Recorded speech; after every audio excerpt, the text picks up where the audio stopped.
how to motivate your team using the employee maturity model, also known as the team maturity model, also known as career pathing.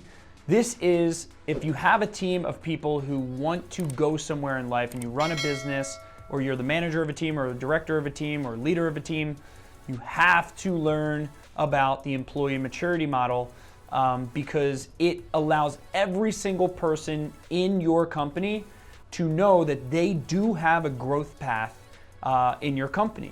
Now, a big mistake that a lot of people make is they over-title people on their team without critical thinking.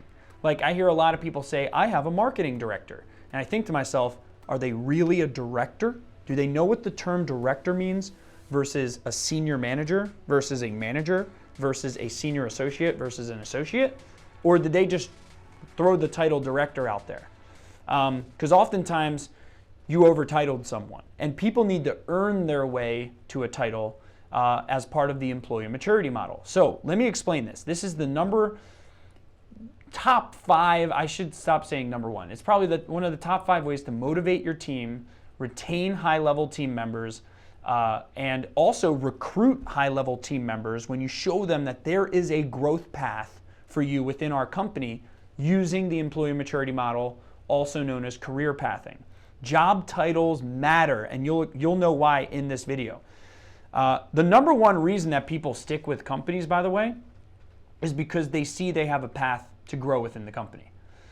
So the first thing I want to start with before I go into this is, like, if your company's not growing, I say this with all due respect, become a better leader, build a better business, and grow your company.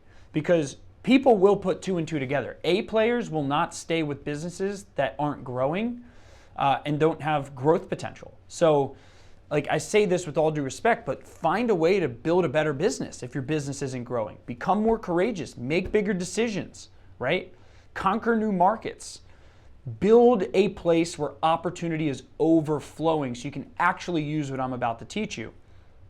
Now, I want to explain reality-based rules here as a preface to what I'm about to teach you.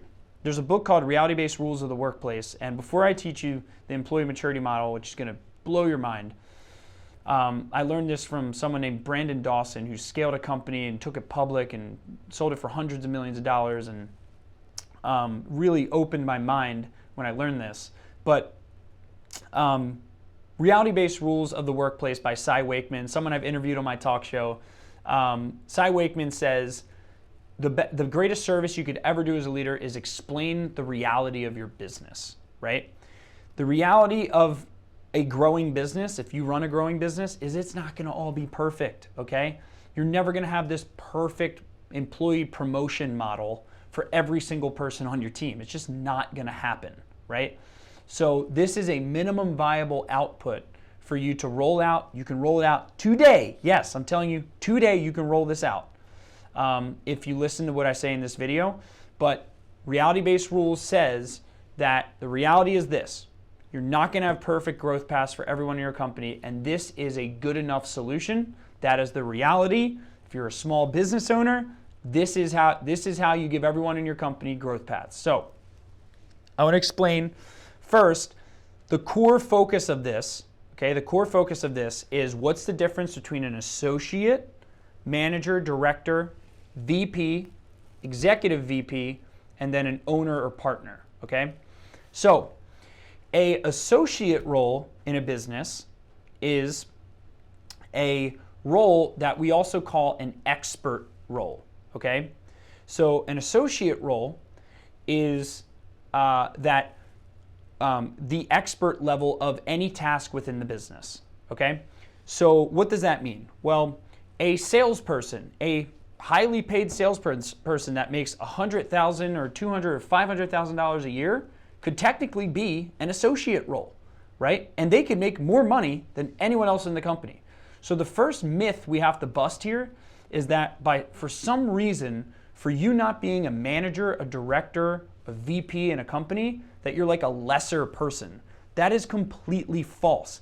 There are just as many people that make more money as an expert level or an associate level in a business, in this framework I'm teaching, as there are managers and leaders in a business, right?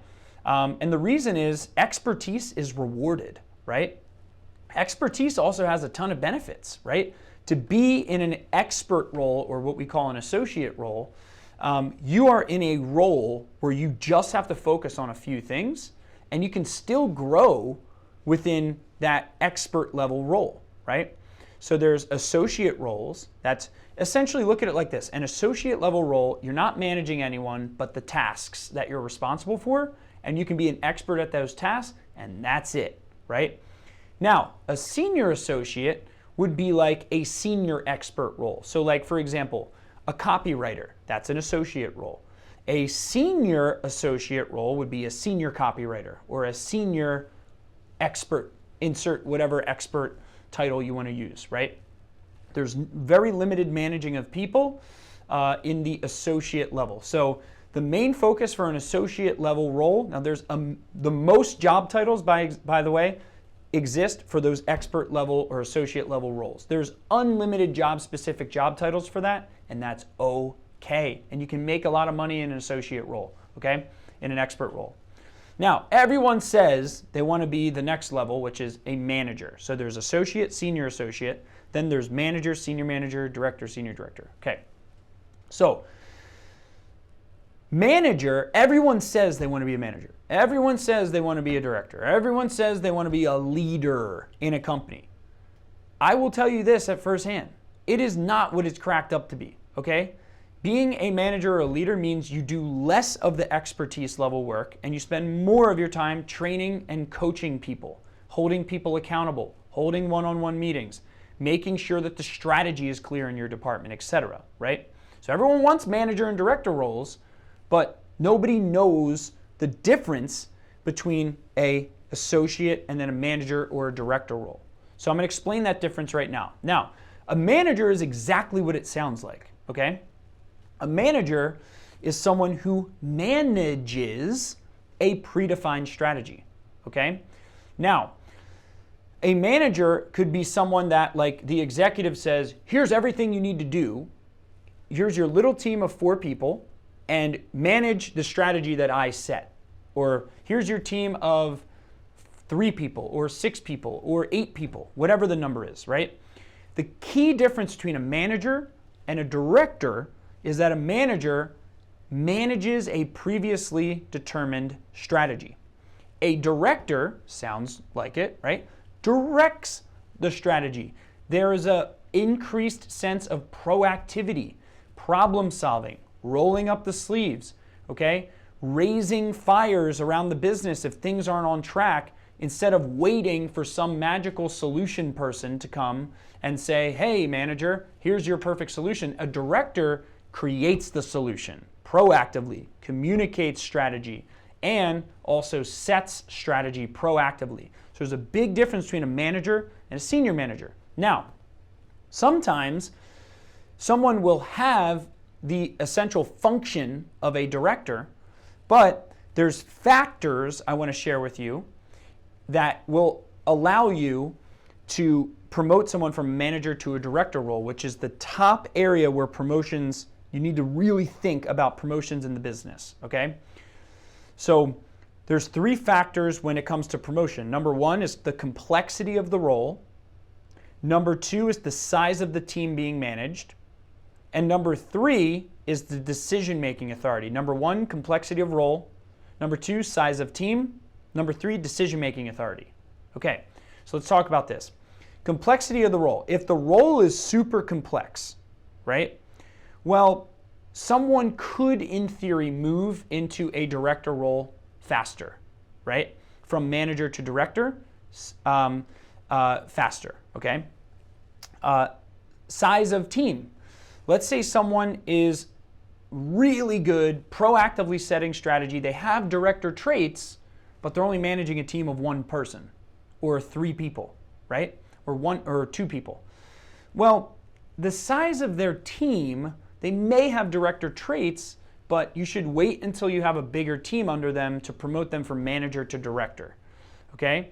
So a director, they actually have to be directing, okay? They have to be directing a big enough team for it to make sense for them to be in a director role, okay? So you really want to look for that 5 to 6+ person team mark before you go from a manager to a director title, okay?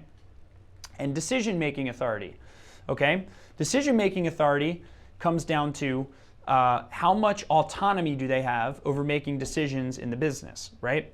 So again, that director title, if you want them to have a lot of decision-making authority, that's another reason to promote them from a manager to a director title, okay? Now, going from associate to manager is completely different, okay? This is where the biggest failure rate is. An associate to a manager, you may think because someone's really good at what they do, they'll be a great manager. And oftentimes you're going to be wrong, okay? Because the traits of a good manager are completely different than someone being good at what they do.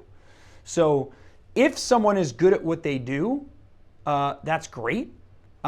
They should certainly know enough about the role that they're managing, but that does not mean that they'll be a good manager, okay?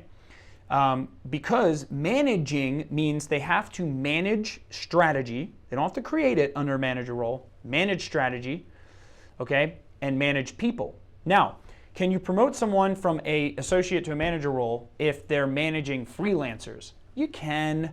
Can you promote someone from a manager to a director role or from an associate to a director role if they're managing a $2 million net profit piece of your business, but they don't actually manage an in-house team? Yeah, like a director of SEO, for example. They're managing external freelancers and 15 copywriters and but they only have a 2-person in-house team. Remember, complexity of role, level of decision-making autonomy, and size of team that they're managing.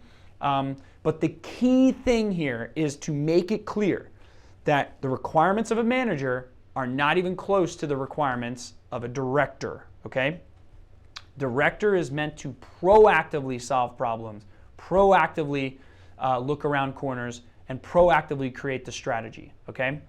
Now, there's a senior manager role, which is usually a middle point between manager and director. This is just a more experienced manager that has shown that they are capable of what they're doing, okay?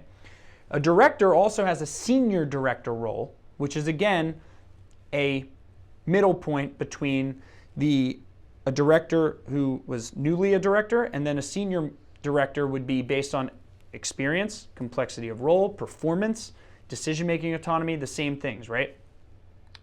So that's senior director. Then beyond senior director, we have you're getting into the executive territory, right? Where we go to a VP category, right? So we go from a senior director to a vice president as an example. Now, a vice president, this is where someone has pricing, financial decision making. So a director doesn't usually have as much finance decision making. A VP will have more finance decision making, meaning they can approve, like, let's say a $400,000 investment or something. Maybe that's big for your business. Maybe it's $100,000 in investment, right, in the business. A director may only have a $30,000 to $80,000 approval limit, right, that they can make their own approvals with. A VP will have a bigger financial threshold, right, that they can make decisions on. Then there's an SVP, Senior Vice President. Again, it's just based on experience and how did they perform in the VP role. Then we have EVP, okay, which stands for Executive Vice President. So this is someone who's like in that executive leadership team, okay? Now, there's 2 different teams I like in a company. There's leadership team, and then there's the executive leadership team. And they're 2 completely different things. A leadership team is everything below the VP level. So that's all directors, managers, and that's it, right? So that would be kind of like a leadership team in your business. That's where you would hold weekly L10 meetings as it accords to Traction, the book Traction, EOS, right? You'd have your leadership team meeting with those team members, depending on your team size. Then you'd have your executive leadership team. Executive leadership team is those who are EVP or VP and above. So an executive vice president and the owners of the company, right?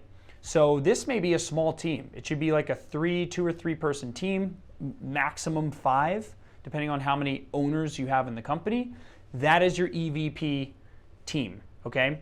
So we hold a separate I'm sorry, that's your executive leadership team. We hold separate meetings every week for our executive leadership team. This is where you talk about stuff that the whole team doesn't need to hear, like what's our next acquisition target? What are some really big investments we want to make? How do we want to pivot the strategy of our company and the product? How do we want to innovate R&D things in the back end of the company? How do we want to edit people's compensation plans for next year? How do we want to create bonus plans? Like really high level stuff. Organizational chart you would talk about all those high level things in the executive leadership team. And then the leadership team is focused on executing on your quarterly focuses and those key performance indicators that you have on a quarterly, monthly, and weekly basis. So with that being said, that is the employee maturity model. Now, does everyone have the ability to step into the next role? Yes. Does everyone deserve to? No, right? And that's why reality-based rules is so vitally important in this process, to make an open environment in your company where you tell everyone, listen, you can progress through the employee maturity model. You can, but you got to perform. And you got to show us that you have leadership traits to be a manager or director, decision-making autonomy, that you don't need to wait for answers from everyone on the team, right?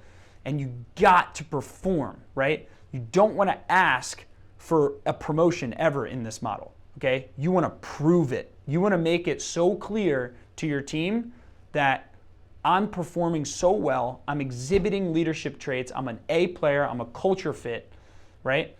And you want your team to be cheerleading for you to get promoted. That's how much you want to be focused on advancing your personal and professional skills within this model, and so that you can deserve a promotion within the employee maturity model. So I hope you found this video valuable. This is one of the top ways I've ever found to motivate a team, inspire a team, keep a team engaged, show everyone they have a growth path within the company, and most importantly, demand high performance from everyone if that's what you want in your culture. My name is Bill Hauser, CEO of the SMB Team. If you want my tools bundle at tools.smbteam.com, you can download it in the description of this video. I have personal growth tools that I've used to scale my business 200 and 300% year over year, 4 years running. Bootstrapped with no investors. It's my first business, and you get to learn all the growth tools that I use personally and professionally in that tools bundle at tools.smbteam.com. Again, make sure you subscribe to get more content like this. We're putting out a lot more content now. Stay great, and I will see you in the next video. And go double your revenues this year, and then email me when you did. See you later.